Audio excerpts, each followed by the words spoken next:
Hello everyone, Snigdha রংবাহারি রান্নাঘর চ্যানেলে আপনাদের সুস্বাগতম।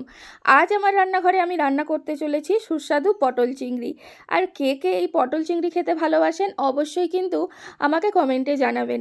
তো প্রথমেই কড়াইতে তেল গরম করে আমি চিংড়ি মাছগুলোয় লবণ হলুদ মাখিয়ে নিয়ে এখন ভালো করে ভেজে নিলাম।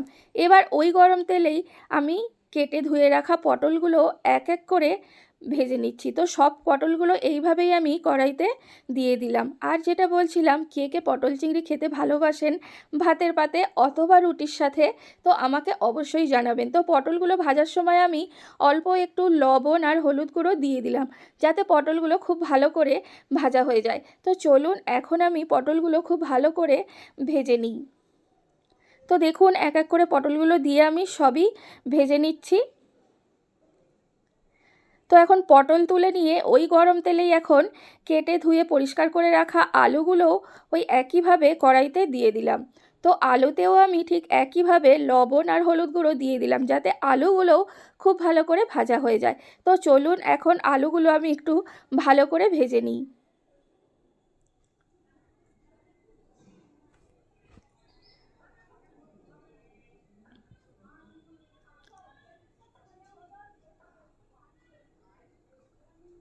তো আলুগুলো তো ভালো করে ভাজা হয়ে গেছে। এখন কড়াইতে আমি ফোড়নে দেব তেজপাতা, শুকনো লঙ্কা, গোটা জিরে, দালচিনি আর এলাচ। তো ফোড়নে তো দিয়ে দিলাম, এবার ভালো করে আমি এগুলো একটু ভেজে নিই তেলের সাথে। এখানে আমি পেস্ট করব পেঁয়াজ, টমেটো, আদা, রসুন, কাজু বাদাম আর কিশমিশ, চারমগজ। তো সব কিছু আমি খুব ভালো করে পেস্ট করে নিয়েছি। এখন ওই ফোড়নের সাথেই কড়াইতে দিয়ে দিলাম। তো যেহেতু আমি পেস্ট করে নিয়েছি সব মশলা, তো আমি খুব ভালো করে এখন কষে নিয়েছি। আর রেগুলার যে মশলাগুলো হয়, যেমন হলুদ গুঁড়ো, লঙ্কা গুঁড়ো আর লবণ, সেও আমি দিয়ে দিয়েছিলাম। তো মশলা আমি খুব ভালো করে কষে নিয়েছি। এখন ভেজে রাখা আলু পটল সব কিছু দিয়ে দিলাম। এবার এই পেস্টের সাথে এই আলু পটল সব কিছু খুব ভালো করে কষতে হবে।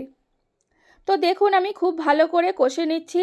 আর এই সময় গ্যাসের ফ্লেমটা একটু কমিয়ে দিতে হবে, কারণ ফ্লেমটা যদি বেশি হয়ে যায় তাহলে কিন্তু কড়াই ধরে যাওয়ার একটা সম্ভাবনা থাকে। তো যেহেতু পেস্ট করা, তাই খুব ভালোভাবে সময় নিয়ে কষতে হবে। এবার আমি দিয়ে দিলাম চিংড়ি মাছগুলো যে ভেজে রেখেছিলাম ওইগুলো। তো চিংড়ি মাছ দেওয়ার পরও একটু অল্প কষে নিতে হবে, ওই ধরুন 5 মিনিট কি 7 মিনিট। তো আমি সব কিছু দিয়ে খুব ভালোভাবে দেখুন কষে নিচ্ছি। আর এখানে দেখুন মশলা কিন্তু একদমই আলু আর পটলের গা মাখামাখি হয়ে গেছে। মশলাটা ঠিক এমনভাবে কষতে হবে যাতে কষার পর আলু আর পটলের সাথে খুব ভালোভাবে মিশে যায়। এবার আমি ঢাকা দিয়ে দিলাম, আর ঢাকা দিয়েই আমি কষি। তো দেখুন কষা খুব ভালোভাবে হয়ে গিয়েছিল। আমি পরিমাণ মতো জল দিয়ে দিলাম।